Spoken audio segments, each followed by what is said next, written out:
Hi all, எனக்கு Thursday evening pineapple இந்த மாதிரி பேக் பண்ணுறது ஒரு வீடியோவில் பார்த்துருந்தேன்.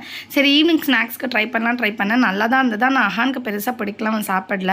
ஒரே ஒரு மாம்பழம் இருந்தது, அதை வந்து பாயசமாக பண்ணி சுவாமிக்கு நெய்வேத்தியத்துக்கு வச்சலாம் ரெடி பண்ணிட்டு இருந்தேன். அஹான் தூங்கும்போது தாங்க என்னால் நிம்மதியாக காஃபி குடிக்க முடியும். அவன் முழிச்சிருந்தானா எனக்கு கொடுக்கவே மாட்டான், அவன் தான் குடிச்சிடுவான். கொஞ்ச நாள் அவனுக்கு காஃபி வந்து ரொம்ப பிடிக்குது. நம்மளுக்கு இந்த சம்மர் வெக்கேஷன் வந்தாலே எனக்குலாம் என் சைல்ட்ஹுட் மெமரிஸ் வந்து ஞாபகத்துக்கு வந்துடும். நான்லாம் நிறைய விளையாட போவேன், வெளியில் வீட்டிலே இருக்க மாட்டேன். சொந்தக்காரங்க வீட்டுக்கெலாம் கூட்டிகிட்டு போவாங்க, நமக்கு ரொம்ப ஜாலியாக இருக்கும். ஆனால் இப்போ இருக்க குழந்தைங்கள்லாம் அப்படியே டோட்டலாக மாறிட்டாங்க. வீட்டுக்குள்ளேயே தான் இருக்காங்க, ஃபோனு டிவி இந்த மாதிரி கேட்ஜெட்ஸ்குள்ளே தான் முழுகியிருக்காங்க. என் குழந்தைய நான் எப்படி என்கேஜ் பண்ணுறேன்னா, ஈவினிங் ஆனால் வெளியில் கூப்பிட்டு போவேன், பார்க் இல்லை பீச் அந்த மாதிரி எங்கேயாவது கூட்டிகிட்டு போவேன். இல்லை வீட்டுக்குள்ளேயே நிறைய வீடியோஸ் பார்த்து இன்டோர் கேம்ஸ்லாம் கொடுத்து ட்ரை பண்ணிகிட்ருக்கேன். அவனும் அதில் கொஞ்சம் ரொம்ப ஹாப்பியாக விளையாடுறான். நீங்கள் உங்கள் குழந்தைய எப்படி என்கேஜ் பண்ணுவீங்கன்னு என் கூட ஷேர் பண்ணிக்கோங்க. ஏன்னா நான் தனியாக ஹேண்டில் பண்ணுறனால எனக்கு அது ரொம்பவே யூஸ்ஃபுல்லாக இருக்கும். நைட்டுக்கு டின்னரும் ரெடி ஆயிடுச்சு. அடுத்த வீடியோவில் பார்க்கலாம்.